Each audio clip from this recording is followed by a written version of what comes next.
Bonsoir, bonsoir à toutes et à tous. Très heureux d'être parmi vous ce soir pour partager avec vous cet magnifique épisode ensemble. Le sujet c'est la choupa. La choupa. Oui, la choupa.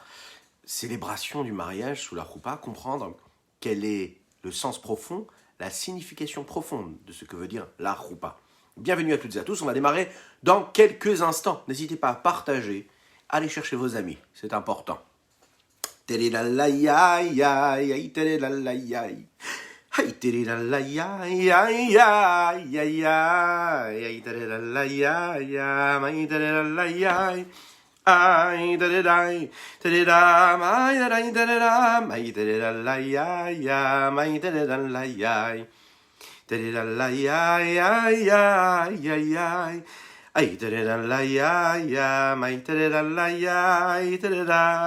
da. Ay ay da may da la ya ya da la ya. Oh ya, may da la ya da la ya, may da. Ay ay ay da may da la ya da ya.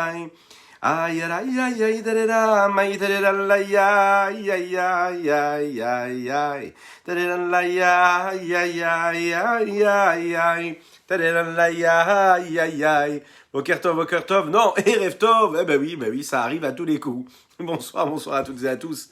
On ne sait plus, c'est le jour, c'est la nuit. Oui, mais en fait, il y a des parties dans le monde où maintenant, il fait jour, quoi, le jour qui se lève. Donc c'est pour ça que je dis Boker Tov. Non mais, Erev Tov, bonsoir à toutes et à tous. Alors je vérifie un petit peu ce qui ne va pas. Voilà, là c'est parfait comme ça.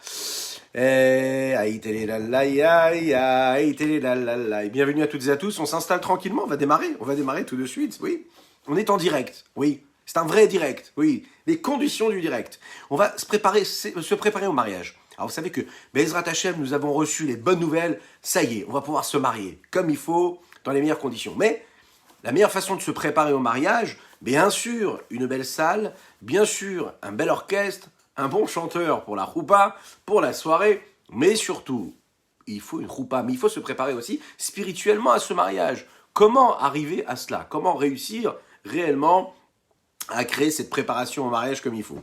Alors on va le développer ensemble si vous voulez bien, dans la joie et la gaieté. Je compte sur vos partages, c'est important. Oui, avec une Leilou Nishmat pour Chaya Catherine Batester ce soir. Hi, ay, ay, ay, terera, may terera, ya, ya,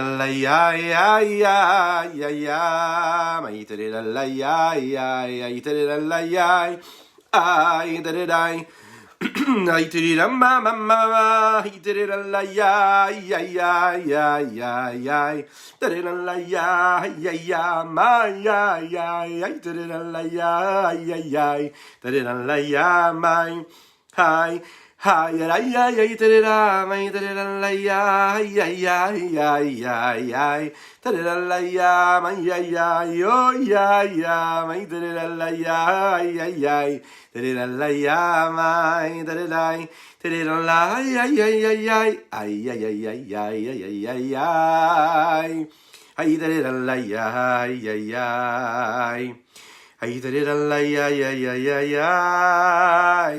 Ay ay ay ay ay ay ay ay ay ay ay.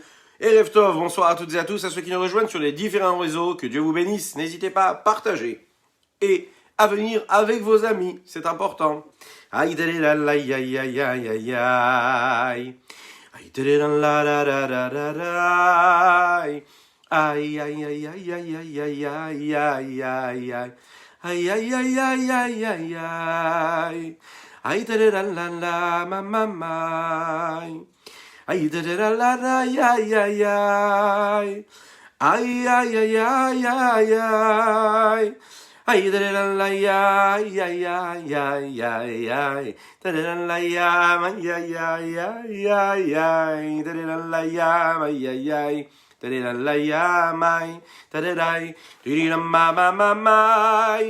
Erev Tov, les Koulam, bonsoir à toutes et à tous, très heureux d'être parmi vous ce soir pour partager avec vous ces paroles de Torah, de Chassidut, de Kabbalah qui vont nous permettre de comprendre le sens profond de tout ce que nous vivons dans le monde. On le développe tous les soirs, Baruch Hashem, depuis quelques jours maintenant, ce sujet-là du foyer juif. Oui, ce foyer juif, il faut le comprendre, il faut vivre ce foyer comme il faut. Il faut comprendre les valeurs que nous devons mettre en évidence dans notre vie, dans nos projets, dans notre préparation. Et aujourd'hui, nous allons aborder des notions très techniques, très claires, très précises, qui concernent le mariage, mais réellement, puisqu'on m'a demandé, on m'a posé des petites questions comme ça, on m'a envoyé quelques messages de plusieurs personnes, voilà, concrètement, mais le mariage, les significations par exemple de la choupa. Oui, pourquoi est-ce que la choupa, on l'a fait de cette façon-là? Le jour du mariage, il est important de jeûner, mais pourquoi est-ce qu'on le jeûne?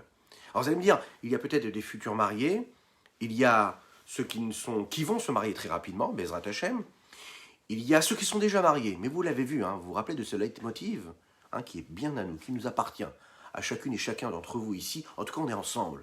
Et on partage ce leitmotiv tous les jours, se marier, se remarier tous les jours. Oui, avec notre épouse, et puis redevenir des parents tous les jours, les parents de nos enfants, les regarder, vivre le partage, l'intense partage et l'intense mariage, cette émotion que l'on ressent lorsqu'on est sous la choupa, faire en sorte qu'elle puisse revivre et se régénérer chaque jour, chaque nuit, être là comme au premier jour. Oui, c'est pas juste comme ça une idée. Se remarier tous les jours, c'est-à-dire régénérer, revitaliser, retrouver des énergies et comprendre réellement le sens profond de ce que cela veut dire. Vraiment, l'importance véritable. Le rabbi de Lubavitch disait que le jour du mariage, globalement en général, le moment du mariage, et quand on est sous la choupa, c'est un moment qui est ce que l'on appelle un moment propice. C'est un petit peu quand on est, vous savez, Shahat Neila. Vous êtes à la synagogue le jour de Kippour. Et donc même si vous êtes marié, écoutez bien ce cours-là, puisque vous allez reprendre conscience de ce que cela veut dire se marier. Sous la choupa, c'est un petit peu comme on est à la fin de la fête de Kippour, cette célébration de Kippour, et puis on ouvre le Echal, on est devant le Sefer Torah, tout le monde est là. La synagogue est remplie, et puis c'est le moment propice de Neila. On appelle ça un Et Ratson. C'est un moment propice de volonté où Akadosh Baruch Hu, Dieu, accepte nos prières. Donc il faut profiter pour lui demander tout ce qu'on a à lui demander, surtout lui demander de nous accepter tels que nous sommes. Le moment de la choupa, le rabbi de Lubavitch nous dit que c'est le moment où en réalité, où tout se passe, tout va se jouer. On peut atteindre des niveaux extrêmement élevés de présence divine et de sanctification au moment de la choupa.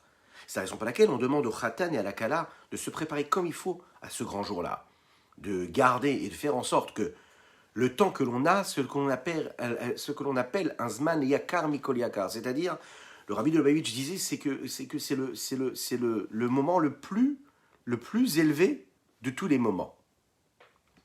De tous les moments. Et pourquoi est-ce que c'est le moment le plus élevé de tous les moments? Parce qu'en fait, tout ce qui précède le choupa, c'est un moment où en réalité, on passe plus de temps à se préparer à la tenue, au salon, aux orchestres, aux traiteurs, à tous les petits détails qui nous prennent beaucoup de temps. Des détails en réalité qui, le lendemain du mariage, disparaissent comme ils sont arrivés. Enfin, ils disparaissent. Ouais. Et ils nous coûtent très cher. Avec quoi on reste après la choupa? On reste avec notre femme ou avec notre mari. Et là, c'est là où la vraie vie va commencer. Il faut pour cela donc faire très attention à ce que ce jour-là soit vécu comme il faut. Et pour que l'on puisse se préparer à ce jour comme il faut, ce jour qui sera le premier jour de tous les autres jours de notre vie commune, il faut s'y préparer avec les bonnes résolutions et les bonnes intentions et les bonnes directions. Pourquoi la choupa est vécue telle qu'elle est vécue? Pourquoi est-ce que, on va voir techniquement déjà, pourquoi est-ce que la forme de la choupa elle est faite de cette façon-là? On sait que lorsque le khatan et la kala se rencontrent et rentrent sous la choupa, sous le dénuptial, on a l'habitude de mettre au-dessus de leur tête un tissu. Ça peut être un tissu, ça peut être une belle choupa, une belle déco, ou tout simplement un talit au-dessus de la tête du khatan et de la kala. On va essayer de comprendre, d'après la Kabbalah, d'après la Chassidoute, d'après nos sages, quelle est la signification de ce tissu-là qui recouvre le khatan et la kala. Les commentateurs et les décisionnaires, à travers toutes les générations, longuement expliquent que veut dire cette choupa-là. Quel est l'essence même, et quelle est la signification profonde, et comment, au moment où le khatan et la kala se retrouvent sous ce talit-là, sous ce dénuptial, déjà, il y a déjà une forme de sanctification et il y a une forme d'union qui se crée juste parce qu'ils sont sous ce tissu-là ou sous ce talit. Pour la Kabbalah et la Chassidoute, la choupa ressemble à cette force-là que l'on appelle le makif. Le makif, c'est cette force spirituelle et divine qui recouvre et qui entoure, qui englobe toutes les forces qui nous permettent, nous, d'exister, toutes ces énergies dans lesquelles nous vivons, nous. Le makif, c'est une force qui est infinie. C'est la révélation de Dieu au-delà de nos limites. Le jour de la choupa, il y a cette force-là de Dieu qui touche à l'infini, qui vient se poser au-dessus du khatan et de la kala. Pourquoi et comment?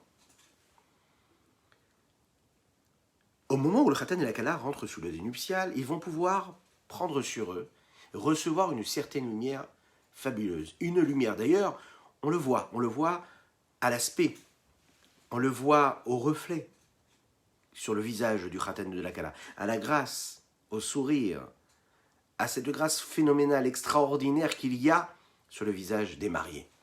C'est cette lumière céleste de l'infini du Saint béni soit-il qui se pose sur ce dé nuptial. C'est la lumière suprême qui, au-delà de tout niveau, tout repère, tout ce que l'on peut atteindre dans notre vie de tous les jours, on va pouvoir le saisir à ce moment-là. On a du mal à percevoir, on a du mal à capter cette lumière-là en temps normal, mais il faut savoir qu'elle est présente. Elle est présente et elle est là, bien comme il faut. La choupa, ça ressemble aussi également à ce que l'on appelle une maison. Oui, un foyer. Oui, un foyer, c'est quoi? C'est 4 murs et puis un toit. Et puis beaucoup d'amour et un peu d'eau fraîche. D'ailleurs, j'en profite pour vous souhaiter un bon lechaim. Lechaim, lechaim. J'espère que vous êtes bien installés. N'oubliez pas de partager, de liker, de commenter. Et puis, puisqu'on parle de mariage et de choupa, n'hésitez pas à envoyer des cœurs. C'est important, les cœurs. Et les likes, je compte sur vous. Et le partage. Donc, cette choupa-là qui a pour aspect ce que représente aussi un foyer, c'est-à-dire 4 murs et un toit, il y a donc à l'intérieur, depuis la tête jusqu'aux pieds, une forme d'assimilation des différences, d'abnégation de chacun, une forme d'égalisation, on va dire, d'égalité entre toutes les personnes qui se trouvent sous le même toit. Lorsque l'on regarde un foyer, on regarde une maison, on ne regarde pas les éléments qui se trouvent dans ce foyer ou dans cette maison, on regarde l'élément global, le foyer, la maison. Et cette maison-là, elle fait rejaillir une lumière, une énergie qu'elle a en elle. C'est la raison pour laquelle, lorsque l'on crée une harmonie dans notre foyer, la lumière qu'on va dégager, c'est une lumière unique. Il y a les différences à l'intérieur, on crée une osmose, on crée une harmonie, et cette harmonie-là, c'est celle qui va aller vers l'extérieur, se diriger vers l'extérieur, influencer l'extérieur. Mais également, cette maison-là, elle a la fonction de quoi? De se protéger. Protéger de l'extérieur, c'est-à-dire de tout ce qui est extérieur, à tous les éléments qui permettent l'harmonie, la construction du foyer, la sainteté, la pureté, la joie et l'amour véritable. Comme on l'a déjà dit, très souvent, c'est les éléments extérieurs à ce foyer-là, physique, qui créent souvent, parfois, en tout cas, des problèmes. La choupa, c'est justement déjà le démarrage, le commencement de cette forme de protection-là que l'on crée, physiquement, en symbolisant le foyer, les 4 murs et un toit. Ça, c'est la choupa. Cette lumière, la divine, qu'il y a dans ce monde-là, globalement, indépendamment de celle qu'il y a dans et sous la choupa, c'est une lumière qui est infinie, c'est la lumière de Dieu. Et elle intervient et elle se révèle à travers 2 aspects. Le Memale Kol Almin et le Sovev Kol Almin. On a déjà expliqué ces notions-là, mais on va les rappeler. Le Memale Kol Almin, comme on l'a dit, c'est ce qui emplit tous les mondes. C'est-à-dire les mondes dans lesquels nous vivons, il y a une lumière de Dieu, une énergie de Dieu, du divin, qui s'adapte au mode de fonctionnement du monde, aux réceptacles, à nos limites, à nos barrières, à tous les niveaux de la création. Cette force divine-là, elle s'habille dans la profondeur, dans l'intérieur, dans la matière, dans le corps de chacune des créatures qu'il y a sur Terre. Non seulement elle s'habille, mais c'est une lumière qui lui permet de vivre d'exister, d'avoir une énergie, une vitalité. En fonction, si vous voulez, des mesures du monde ou des mesures de l'homme, eh bien cette lumière va s'adapter. C'est ce qu'on appelle en réalité un or pénimi, une lumière profonde, intérieure. La deuxième lumière, la deuxième stade, le deuxième palier qu'il y a, c'est ce que l'on appelle la lumière qui est sauvève, qui entoure les mondes dans le sens où ça nous paraît extérieur puisque ça se détache du fond, mais en réalité, cette partie extérieure est en contact avec ce qui entoure les mondes, et donc est en contact avec de l'infini, donc a un pouvoir d'infini beaucoup plus grand que celui qui est adapté au réceptacle. Il ne s'habille pas à l'intérieur, mais il l'entoure. C'est la raison pour laquelle nous l'appelons le Or Makif. C'est une lumière qui entoure.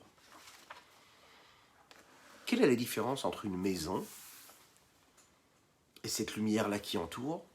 Et que veut dire donc dans le foyer, sous la choupa, cette lumière qui est profonde et qui est intérieure? Il y a deux éléments dans la vie d'un homme qui lui permettent d'avoir une vie sereine et qui lui permettent d'être serein, c'est-à-dire d'avoir une certaine tranquillité de l'esprit, surtout l'homme, la femme aussi bien sûr. C'est de savoir qu'il a de quoi nourrir son foyer, mais également où dormir. C'est les principales préoccupations de l'être depuis plus de 5000 ans, depuis que le monde est monde. L'homme est serein et tranquille lorsqu'il a un toit et lorsqu'il a de quoi manger. Mais pas seulement, il y a encore un élément, ce que l'on appelle le lévouche. Le lévouche, c'est les habits. Vous savez, les habits qu'on va aller chercher, qu'on va aller confectionner sur mesure comme il faut pour le mariage. Et vous allez voir, on a tout à fait raison de le faire de cette façon-là. Et on va essayer de comprendre spirituellement pourquoi on y attache tellement d'importance. Il y a donc ces trois formes-là, ces trois étapes. Le foyer, donc la maison, ce qui est la principale préoccupation des êtres humains en général, pour être tranquille.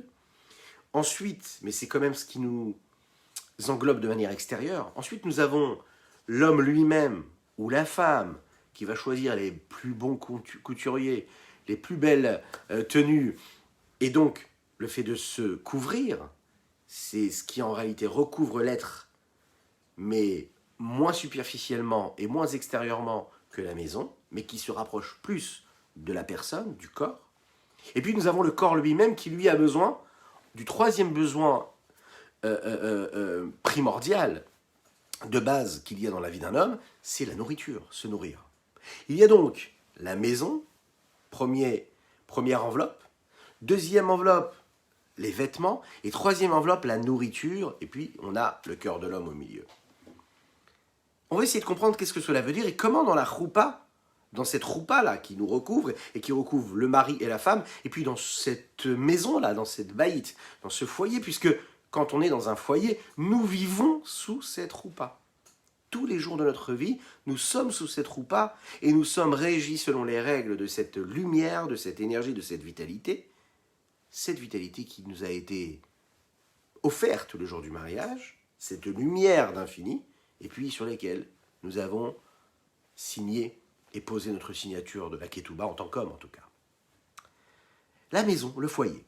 Cette choupa-là, c'est en réalité ce qui permet en fait à ceux qui habitent et qui y habitent de se retrouver dans un endroit, comme on l'a dit tout à l'heure, qui est au-delà des limites de chacun.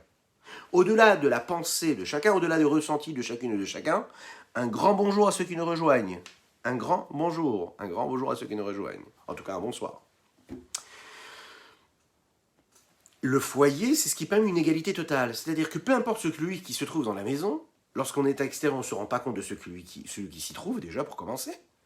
Mais surtout, et ce qui est très important, c'est que peu importe celui qui s'y trouve, même à l'intérieur, la relation que l'on a avec le toit et les murs qui nous entourent, elle est la même pour toutes et tous. Peu importe ce que je ressens, peu importe l'état d'esprit émotionnel, psychologique, intellectuel dans lequel je me trouve, ou la personne avec laquelle je suis, nous vivons sous le même toit. Et ce toit-là ne change jamais. Très important. Ces quatre murs-là vont toujours nous entourer. Ils seront là, et ils seront notre protection. Ils ne sont pas limités. Elles ne sont pas limitées, et je dirais même plus que ça, ils ne sont pas limités en fonction de chacune ou de chacun. Le foyer, la choupa, elle est ce qu'elle est, et ça ne changera pas qui je suis ou comment je suis. Qu'est-ce qui va faire qu'il y a véritablement quelque chose de très particulier dans ce foyer-là? Rechaim.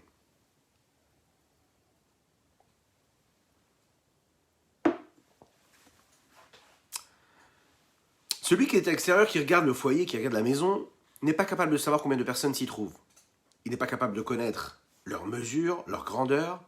Il n'est même pas capable de connaître et de savoir quelles en sont leurs préoccupations et ce qu'ils sont en train de faire dans ce foyer. C'est la raison pour laquelle le foyer, cette maison-là, fait allusion au niveau de Sovev Kolalmin, de cette lumière qui est infinie, qui est au-delà, qui ne se dévoile pas.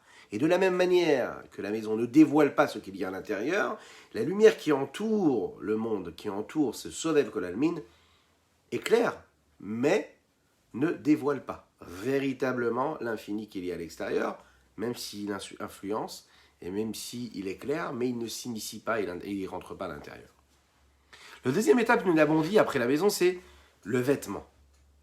Le vêtement, c'est quelque chose qui protège l'être, qui protège le corps, mais qui est plus en relation à l'extérieur qu'avec l'intérieur du corps.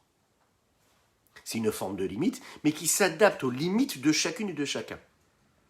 Donc nous avons une protection extérieure, comme la maison, mais le vêtement va s'adapter aux limites, donc aux traits de caractère de chacun, profondément.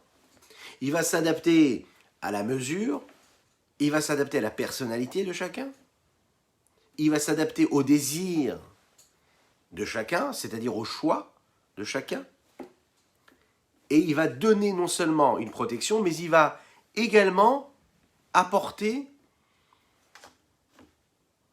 une forme de protection face à ce qui peut se passer à l'extérieur. Après le vêtement, nous avons la nourriture. Et la nourriture, en fait, en réalité, la nourriture, ça entre dans le corps de l'homme. Ça fait partie de l'intérieur de l'homme, ça fait partie de sa chair et de son sang.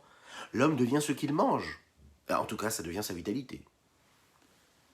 Ça se transforme, ça devient son sang, ça devient sa chair, ça devient ce qu'il est. Cette nourriture-là fait allusion à ce niveau-là de Memale Kol Almin.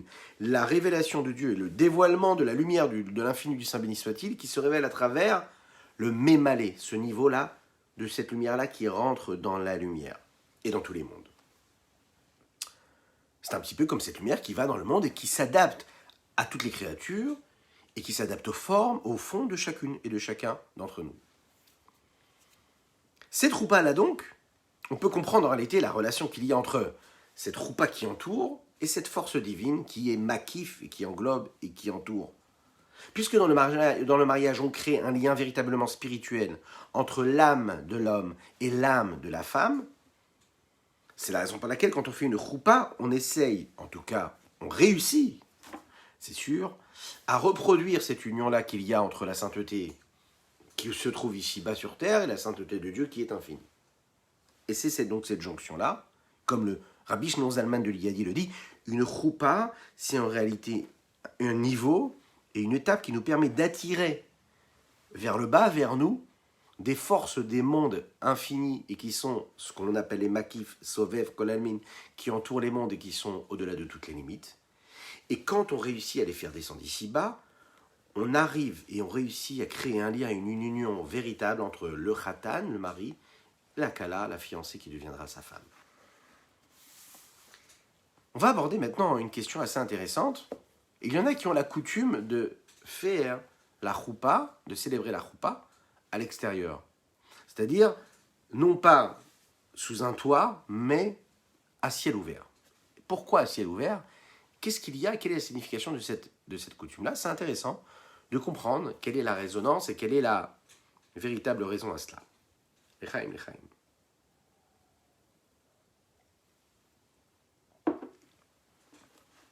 Une des raisons, c'est déjà pour apporter une bracha, une hatzlacha, une bénédiction, une réussite dans tout.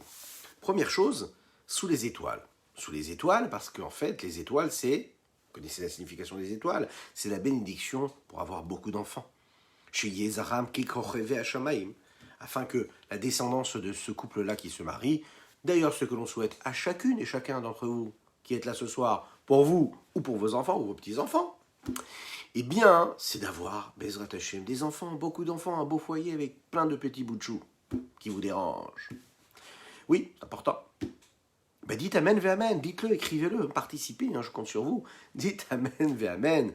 Amen ve Amen, c'est important. Et puis, partagez ce point. Amen ve Amen. Chazak ou baro, chazak. Et donc, première raison, quand on est sous les étoiles, on est béni comme les étoiles. Deuxième chose, quand on est sous le ciel, on sait que le ciel représente la source de la bénédiction infinie, la réussite. Il est écrit comme ça dans le texte de Devarim. Ashkifa mimon kochecha amin hashamaim uvarer et amecha et Israël. Depuis la splendeur de ta sainteté, scrute, regarde-nous, depuis le ciel, et bénis-nous, ici, nous, le peuple juif. Le ciel, c'est la représentation justement de cette bracha, de cette bénédiction qui vient d'en haut, qui vient de l'infini, qui va bénir le peuple juif. Et donc, quand on se marie et qu'on se place sous la choupa, et qui est cette choupa-là sous le ciel, alors on reçoit significativement, symboliquement, la bracha, cette bénédiction-là qui vient du ciel. Ce qui est intéressant ici, c'est que quand on regarde le verset, il dit « Uvarech et amecha et Israël ». Et tu béniras et amecha, ton peuple, et Israël, le peuple juif. Vous avez tout de suite vu la question qui se pose. Pourquoi répéter « et amecha, ton peuple » et « et Israël, le peuple juif » ? Le peuple juif, c'est le peuple de Dieu. Pourquoi ton peuple, Israël ? On apprend en réalité que cette bénédiction, elle est là pour tout Israël. Il n'y a pas de différence entre le niveau spirituel d'une personne ou d'une autre. Cette bénédiction, elle viendra pour tout le peuple d'Israël. Peu importe notre niveau spirituel, peu importe le niveau d'attachement et d'accomplissement de mitzvot que l'on peut avoir, Dieu nous aime et il nous bénit au même niveau. Le Midrash nous rapporte, Midrash Rabbah en l'occurrence, que quand on appelle le peuple juif Am et qu'on lui donne cette appellation, cette dimension-là, c'est une appellation qui est en réalité la plus basse dans la hiérarchie des appellations que l'on peut donner au peuple juif. On va comprendre. En général, quand on fait référence au Am Israël en parlant de lui en tant que Am, en tant que peuple, on veut faire référence à sa partie et à sa fonction et son mode de vie spirituellement assez bas. Et bizarrement, on voit que là, dans ce verset-là, on dit « Uvarech et amecha » est Israël, et on n'a pas le mot âme. Ce qui veut dire en réalité que même celui qui est au niveau le plus spirituel, le plus bas spirituellement, il reçoit la bénédiction d'Akadosh Baruch Hu quand il est sous ce ciel-là, sous cette roupa. Il faut savoir que la roupa, elle a un lien viscéral, essentiel avec le ciel. Quel rapport y a-t-il entre ce symbole-là du ciel et le symbole de la roupa ? Les Chachamim disent que le ciel dévoile véritablement l'existence même du Créateur. C'est la raison pour laquelle on a l'habitude, symboliquement, de lever les yeux vers le ciel lorsque l'on veut parler à Dieu. Le ciel, il a cette référence-là, recevoir la bénédiction du ciel. Le ciel, il a cette référence-là, cette fonction-là, d'être un reflet de ce que Dieu veut dire symboliquement et être. Pourquoi le ciel ? Les Chachamim disent « Hashamaim mesaperim kevotkel umaaseyadav magid arakia » Le ciel, les cieux, racontent et comptent l'honneur d'Akadosh Baruch Hu de Dieu, et les différents cieux racontent également et décrivent les actions de ses mains. C'est une image pour dire toutes les créatures que Dieu a mis sur terre. En fait, quand on regarde le ciel, la Torah Takabala nous dit, on peut voir et scruter symboliquement, on peut voir l'honneur même d'Akadosh Baruch Hu, son honneur véritable. Le Mefarshim explique que quand on réfléchit véritablement à tout le processus, quand on regarde le ciel, et on regarde ce qui s'y trouve, mais physiquement, scientifiquement, matériellement, on se rend compte que dans ce ciel-là, il y a tellement de choses. Le ciel, il y a le soleil, il y a la lune. Juste de penser à ce miracle de la lune, la grandeur, l'infini qu'il y a dans cette créature-là, réfléchir à tous les astres, réfléchir à toutes les créatures célestes, réfléchir et approfondir l'idée des étoiles. On dévoile à ce moment-là, dans cette grandeur infinie, le créateur du monde. Cela fait naître en nous, en fait, une prise de conscience de l'infini du Saint béni soit-il. Le Tzemar Tzedek le dit comme ça. Il dit qu'en réalité, dans le ciel, il y a en réalité plusieurs corps. Chacun a une fonction différente de l'autre. Là où dans le monde, quand on regarde les créatures terrestres, on se rend compte qu'il y a différentes créatures qui ont été créées par Dieu, mais ces créatures-là sont quelque part, même si elles ont chacune de ces créatures un aspect différent, mais elles font partie d'une même famille. On va voir les animaux domestiques, on va voir les volatiles, on va voir les animaux sauvages, on va voir les végétaux, les arbres qui font partie de cette famille, les fleurs qui font partie de cette famille. Chacun fait partie plus ou moins d'une famille particulière, et puis chacun il a sa petite différence, en effet, mais plus ou moins chacun a le même mode de fonctionnement quand on fait partie d'une certaine famille de créatures. Le Tzemar Tzedek nous fait voir et met le doigt dessus. Il nous dit, dans les astres, dans les ciels, il y a différents corps. Chacun il a son processus différent l'un de l'autre. Chacun a un système, chacun a un ordre, chacun a un respect, chacun a un mode de fonctionnement, chacun il a quelque chose à faire, il a une fonction et il respecte ce que lui doit faire. Il doit être patient, il y en a un qui va se révéler la jour, l'autre la nuit, qui correspond aussi également au froid, au chaud, à l'été, à l'hiver. Chaque mode de fonctionnement, tout ça en réalité dépend de ce qui va se passer dans les astres. Autrement dit, toutes les différences qu'il peut y avoir ici-bas sur Terre, dans toutes les créatures, va dépendre de la richesse infinie de création qu'il y a dans les astres et dans le ciel.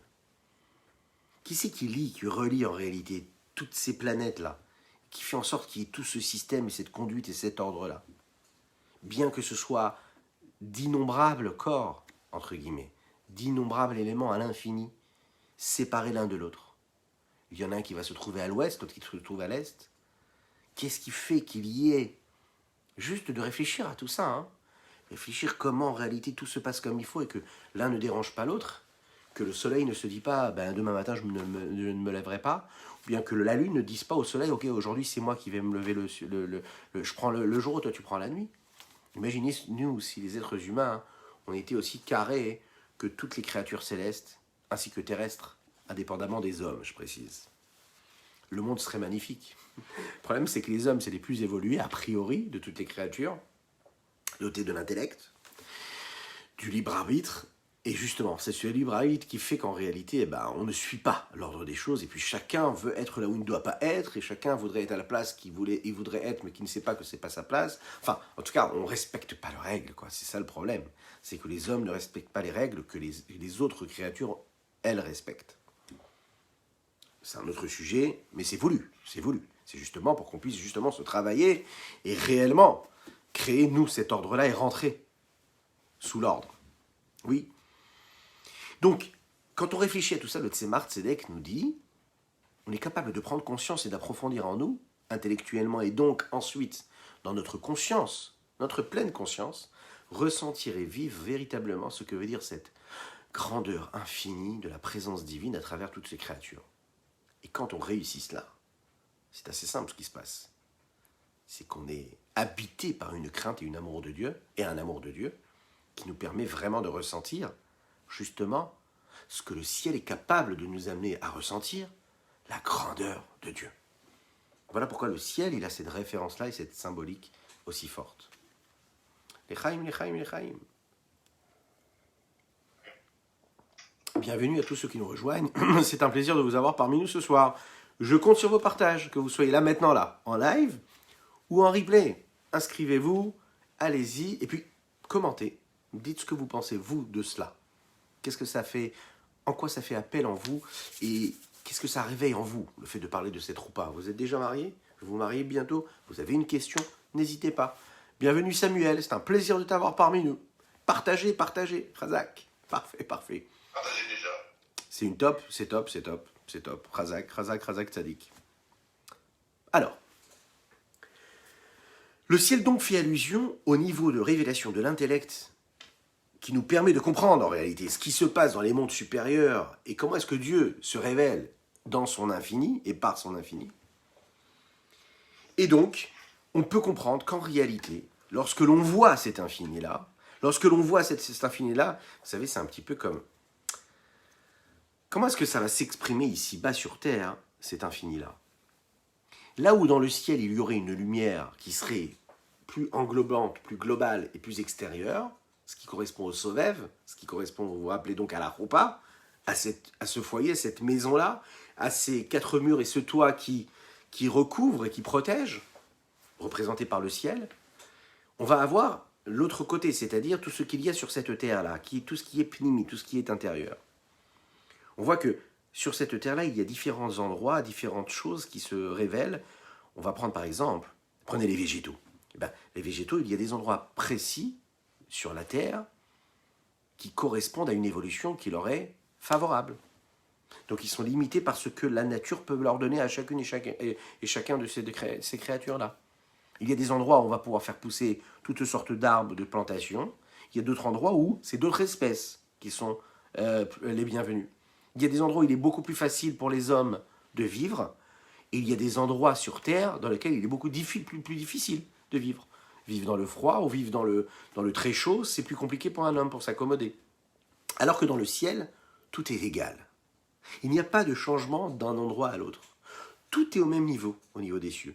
La différence, elle provient de quoi en réalité? D'une source spirituelle profonde qui est, et qui date de quoi? De la création du monde, de la référence même du ciel et de la terre, de ce qu'est le ciel et de ce qu'est la terre. La racine profonde de la terre, elle, c'est celle qui est représentée par le Memale Kol Almin, c'est-à-dire cette lumière-là qui va s'imprégner, s'adapter aux limites du monde. Donc, puisqu'elle s'habille dans la nature réelle que l'on voit dans le monde, donc elle s'habille, cette lumière, en fonction de chaque élément et en fonction donc des limites, donc de l'espace et du temps. Et donc, il y a des plantes et des fleurs qui vont pousser dans tel endroit. Et puis, il va y avoir des terres qui vont être fertiles dans cet endroit et pas dans un autre. Et puis, il y a des hommes qui vont pouvoir vivre dans cet endroit et pas dans un autre. Parce qu'ils dépendent des limites de la lumière qui s'est habillée dans chaque élément de cette nature-là. Mais de l'autre côté, nous avons le ciel. Et donc, spirituellement, la source et la racine de la notion du ciel, elle va être quelque chose de beaucoup plus élevé, quelque chose de plus infini, qui est au-delà de toute différence et de toute limite, de toute barrière. Tout est au même niveau, l'égalité la plus totale, et donc il n'y a pas de différence entre l'espace et le temps. On est au-dessus de tout, au-dessus de tout. C'est la raison pour laquelle on a l'habitude de relier cette idée-là de la roupa avec le ciel. Parce que dans la roupa et sous la roupa, on est en train de créer quoi? L'union, la reproduction de l'union véritable, de l'unicité même de Dieu, lorsqu'il décide de créer le monde et de créer la matière, créer la matérialité, dans laquelle il va mettre et immiscer et introduire une lumière d'infini, de spirituel et de sainteté, et de décider que cette matérialité-là et cette spiritualité vont s'unir les deux en même temps, et vont créer justement son projet, ce projet divin, qui est quoi? De transformer la matière et de l'élever. Cette union-là, elle est reproduite sous la roupa, c'est-à-dire l'infini qu'il peut y avoir au-delà de toute limite représentée par le ciel qui recouvre, et puis les limites et les modes de fonctionnement qui dépendent de l'espace et du temps, de la nature véritable de chaque élément représenté par la terre, s'unissent sous le dénuptial, sous cette roupa. C'est donc l'allusion que l'on peut donner, et d'ailleurs, le Zohar a l'habitude de dire comme ça que il y a un lien entre le ciel et le mariage. Le Zohar dit, il dit le ciel, c'est le khatan. Oui, c'est le khatan. Et qu'est-ce qui fait le ciel? Le ciel, mais saperim kevodkel. Le ciel raconte l'honneur et le kavod de Dieu. Oui. Eh bien, le mari, écoutez bien ça, messieurs. Les messieurs, c'est ça, Shamaïm, c'est le khatan, c'est le ciel, c'est le khatan, qui raconte et qui glorifie l'honneur de son épouse. Oui, véritablement ça. Qu'est-ce que ça veut dire? Ça veut dire qu'en fait, le mode de fonctionnement de ce couple-là, qui va lui permettre d'arriver à cette unité véritable, c'est lorsqu'il va y avoir ce respect, cette considération-là, comprendre qu'on est là pour s'unir véritablement. Alors maintenant, on a réussi à se préparer comme il fallait. Le khatan est rentré, la kala est rentrée, sous la choupa. Et puis, on est là, le rabbin va commencer à officier. Parfois on pleure d'émotion, parfois pas. Parfois on est tétanisé. Et parfois on est là et on ne sait pas à quoi penser. Alors quelles sont les pensées que le mari et la femme doivent avoir, le fiancé et la fiancée doivent avoir, le khatan et la kala doivent avoir sous la choupa quand le mariage commence et quand ils se retrouvent les deux en même temps unis sous la roupa.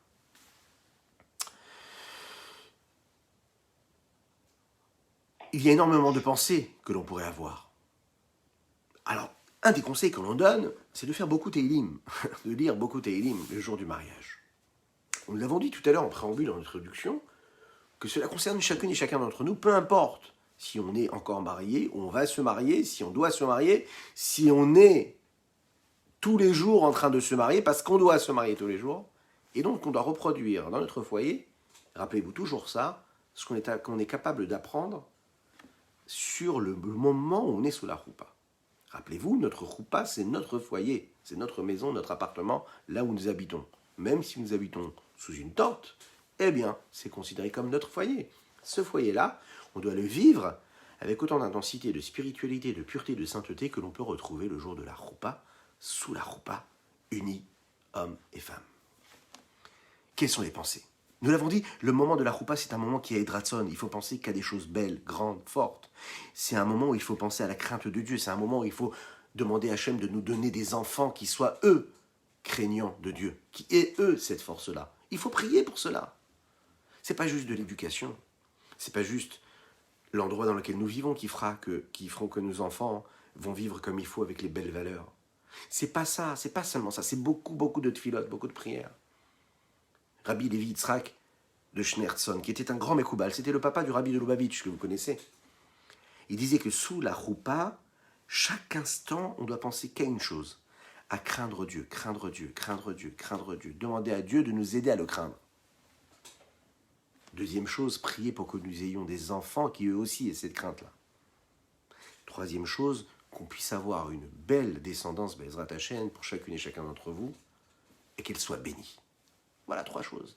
Qu'on ait la crainte de Dieu, que nos enfants aient la crainte de Dieu, et qu'on puisse avoir une belle descendance qui soit bénie. Il ne faut pas chercher autre chose. Il ne faut pas penser à autre chose. Tout le reste, ça vient avec ça. Et donc, puisque nous, on a bien compris que tous les jours, on doit reproduire ce que nous avons vécu sous la roupa, vous l'imaginez bien, que notre foyer à nous, il doit vivre tous les jours selon ces 3 préceptes-là. Prier, prier tous les jours de notre vie, quand on est marié, quand on est à la maison avec nos enfants. Demander à Dieu de nous aider à avoir cette crainte de Dieu. Même si tout vient de Dieu, sauf la crainte de Dieu. Oui, on le sait. Elle ne nous est pas imposée, c'est ça qu'il veut dire, ce texte. Mais nous, on peut demander à Dieu de nous aider à avoir cette crainte-là. Et sous la roupa, c'est un moment qui est propice, qui est très élevé, dans lequel on peut faire cette demande-là. Donc n'hésitez pas à demander à Dieu qui vous aide à avoir la crainte de Dieu. Justement, on appelle ça la crainte du ciel. Vous vous souvenez du sujet qu'on a abordé juste avant, le ciel, la référence même à cette symbolique-là. Le monde de la pensée, c'est pas un monde qui est dévoilé, qui est palpable, qui est un monde de ressenti. Le monde de la pensée, c'est un monde qui est froid. C'est un monde qui n'est pas capable, on n'a pas la possibilité, si vous voulez, de le saisir. Il y a chez l'homme 5 sens. La vue, l'ouïe. Il y a le goût, l'odorat, et puis il y a le toucher. On voit qu'en fait, en réalité, la pensée a la capacité d'influencer également chacun de ces sens-là. Elle est capable même d'influencer et d'impacter même le monde de l'action. La pensée a une puissance phénoménale.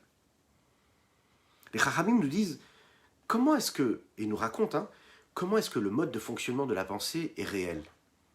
Lorsqu'on va préciser, maîtriser ce que veut dire la pensée, on saura comment maîtriser nos pensées. On développera, on comprendra pourquoi est-ce qu'il faut penser comme il faut, et pourquoi quand on sait ce que a comme influence et comme importance la pensée, et qu'on la dirige comme il faut, on est capable de ressentir réellement ce que cela peut apporter. Il est expliqué que la pensée de l'homme, elle, a la possibilité en réalité, quand elle est pure, et quand elle est pensée par cette fiancée qui est sous la roupa, d'influencer pour le bien de toute leur existence. La pensée qu'on a à ce moment-là. Non seulement sur le côté psychologique et humain de chacune et de chacun, mais également sur l'état d'esprit dans lequel le foyer et la maison va vivre, également sur le mode de fonctionnement matériel dans lequel ce foyer va vivre, et bien sûr que le but de tout ce soit quoi ? afin de créer et de fonder un édifice éternel, sacré selon les lois de Moshe et d'Israël. Mais comment? Matériellement et spirituellement. Ces éléments prennent une importance phénoménale et particulière quand on regarde ce qui a été rapporté un petit peu plus haut concernant la choupa véritablement. La choupa, ce n'est pas juste un événement qui est privé entre les deux personnes, c'est-à-dire entre l'homme et la femme. On sait que c'est quelque chose qui est global et qui n'est pas, je dirais même plus que privé. Ce n'est pas un événement qui est juste particulier comme une étape comme une autre. Le moment de la choupa, le moment d'union du couple, de l'homme et de la femme sous la choupa, ce n'est pas une étape comme une autre qui va leur permettre d'évoluer dans leur vie. Non, c'est un moment qui est crucial, qui est primordial, dans lequel on prend toutes les forces et les énergies, qui vont nous accompagner à tous les instants de notre vie dans ce foyer, dans cette famille. C'est un moment fondamental. C'est la raison pour laquelle on dit qu'au moment du mariage, binyan adéa, donc on souhaite que ce soit une construction qui soit quoi? Qui soit pérenne à l'infini, à jamais. Oui, toujours. Pendant ces instants de choupa, le khatan et la kala sont en train de créer en eux un lien profond, véritablement profond, essentiel de spiritualité. C'est leurs âmes qui sont en train de s'attacher l'une à l'autre.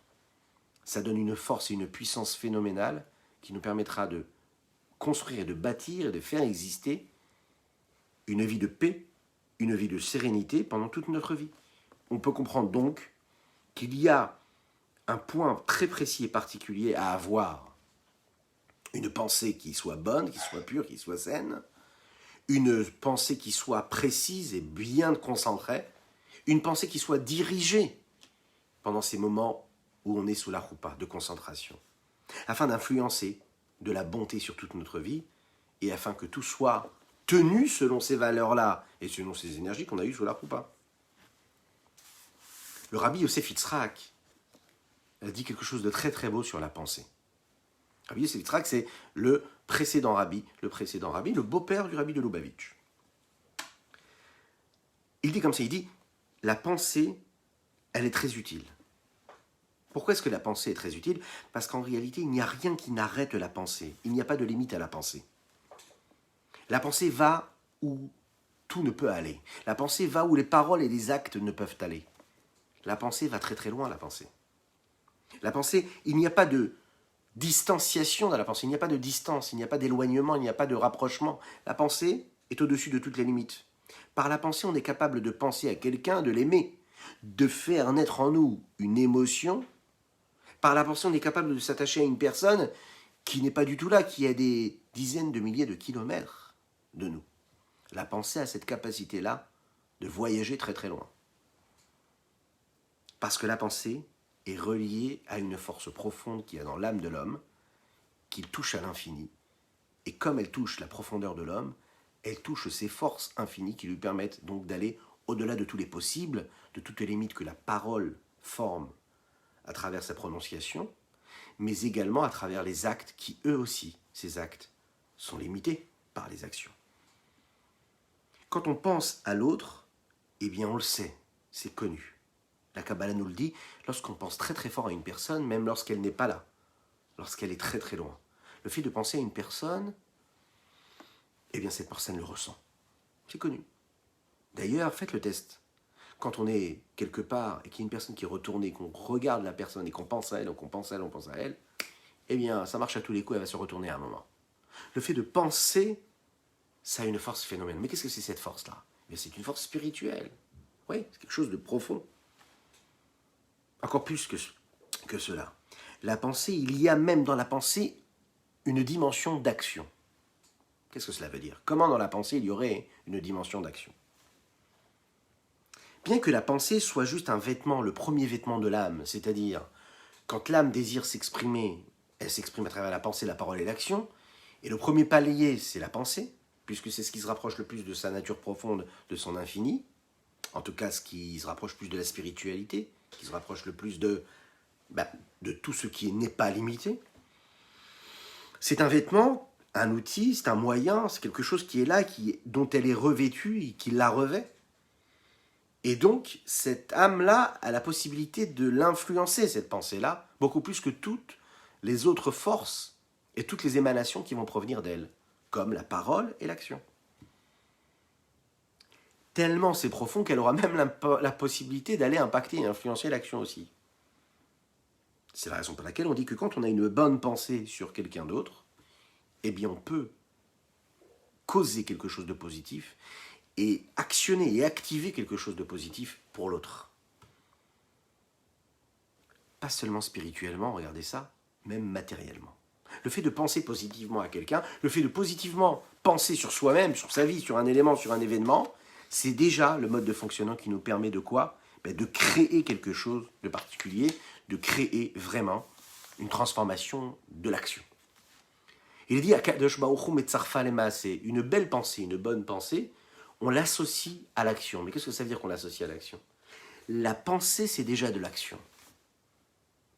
Une personne qui a véritablement pensé à quelque chose et qui n'a pas pu la faire pour X raisons, Dieu la considère comme une action. Parce que l'homme se trouve là où sa pensée se trouve. Oui. On peut vivre une vie. On peut parler, on peut penser. Même penser. C'est-à-dire, je parle des pensées furtives, celles qui viennent et qui s'en vont, et qui partiront comme elles sont arrivées. C'est-à-dire des pensées non pas dirigées, mais qui s'imposent à nous comme ça. Face aux pensées qui, elles, sont dirigées et concentrées. Il y a des paroles, il y a des actions, il y a un vécu, il y a un endroit, il y a une forme physique dans laquelle nous vivons, il y a des choix de vie, et pourtant nous ne sommes pas dans ce que nous vivons. Vous connaissez ça. On peut être là où on est et on n'y est pas. On peut être marié, on peut être à la maison, dans un foyer, et on n'est pas dans notre foyer. Notre tête, notre cœur, nos émotions, notre vie véritablement, on n'y est pas. Pourquoi ? Parce que nous ne sommes pas concentrés dans ce qu'on est en train de vivre. Sous la roupa. Comme dans notre foyer, on doit vivre cette concentration de tous nos sens. Et la pensée, à ce moment-là, elle a l'impact, et l'influence et la force, quand elle est dirigée et concentrée, d'influencer même l'action. L'homme se trouve là où sa pensée se trouve. Vous voulez que là où vous vous trouvez, vous puissiez vivre votre bonheur, transformer votre vie, c'est ce que la Torah nous dit, avec votre pensée, et faites que votre pensée se calque sur votre réalité et non pas l'inverse. N'allez pas penser à quelque chose d'autre lorsque vous êtes en train de vivre ce que vous êtes en train de vivre. Si on est dans un foyer et on vit quelque chose et puis notre pensée elle est ailleurs, on ne pourra jamais influencer positivement notre foyer. On ne pourra pas faire évoluer les choses. On n'aura pas assez d'énergie. Alors que quand on utilise la pensée qui, elle, se rapproche le plus des forces de l'âme puisqu'elle se touche, elle touche à l'infini total. Et l'infini, c'est quoi ? Mais c'est l'infini, c'est au-delà des limites. C'est-à-dire que ce que je vais prononcer avec mes mots, j'aurai pas assez de mots pour exprimer mon désarroi, pour exprimer l'amour que je ressens, pour exprimer ma frustration, pour exprimer mes passions, mes désirs, mes volontés. Oui, j'ai pas assez. Et parfois les actes, c'est encore pire. On n'a pas assez d'action, on n'a pas assez de force dans les mains pour pouvoir exprimer tout ce qu'on voudrait exprimer. Et là, on nous dit, tu sais que tu as un outil, c'est la pensée. La pensée, elle est au-delà de tout. Au-delà des limites, parce qu'en fait, c'est le premier vêtement de l'âme. Et donc, c'est ce premier vêtement-là qui peut se relier et avoir les forces de l'infini qu'il y a dans l'âme. Donc, utiliser cette pensée-là, c'est déjà s'y retrouver. L'homme se trouve là où sa pensée se trouve. Lorsqu'on est capable véritablement d'avoir ces bonnes pensées-là, alors c'est comme à Yom Kippour, on arrive à se retrouver à ce moment propice de la roupa, un petit peu comme ce moment de Neila, et demander tout ce qu'on a besoin de demander. La pensée que l'on a sous la roupa, ça doit être des pensées pures, des pensées saines. C'est des pensées qui vont influencer toute notre vie, notre mariage, nos enfants et notre foyer. Voilà ce qu'on pouvait dire aujourd'hui. On développera Bezrat Hashem demain, la suite de ce qui se passe sous cette roupa-là, et vous allez voir, c'est d'une richesse infinie. On va comprendre un petit peu plus tout ce qui s'y passe. Je vous souhaite plein de bonnes choses. Ouais, plein de bonnes choses. Qu'Hachem vous inonde de bénédictions, Chazak. Merci à vous, Chazak, pour votre présence. Que Dieu vous bénisse, qu'il vous protège. Qu'on se voit toujours dans des joies, dans des smachot. Amen, amen, amen. Toujours dans la joie, qu'on puisse danser, chanter ensemble. Amen, amen. Tout de suite, tout de suite. Que Dieu vous bénisse. À très, très, très bientôt. Kol tov, kol tov. Que Dieu achot. Aïtaleralaya, aïtaleralaya, aïtaleralaya, barambamba, aïaya, aïtaleralaya, aïtaleralaya, barandam. Je compte sur vos partages, je compte sur vos likes. Partagez, partagez. C'est simple, vous partagez sur votre page, sur votre groupe. Peu importe, en tout cas, il faut toucher le maximum de personnes. Je compte sur vous. Et puis, vous pouvez vous inscrire au WhatsApp. le petit groupe là, WhatsApp, pour être au courant de nos prochains rendez-vous. Par exemple, vous savez, demain matin à 8h du matin, on est là pour étudier ensemble. Et puis demain soir, avec l'aide de Dieu, à 21h. Donc ne ratez pas ces rendez-vous, inscrivez-vous sur le petit WhatsApp et vous serez au courant de tout ce qui s'y passe. N'oubliez pas de liker la page, n'oubliez pas de vous abonner et surtout de partager. Vous prenez le mérite du partage.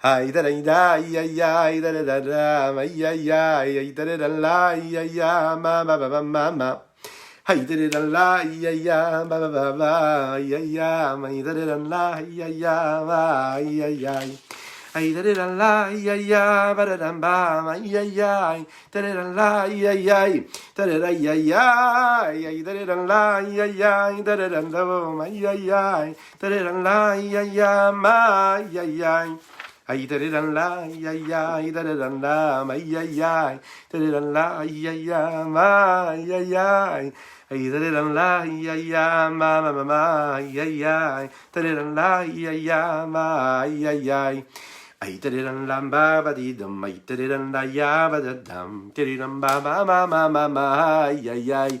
À très bientôt, que Dieu vous bénisse.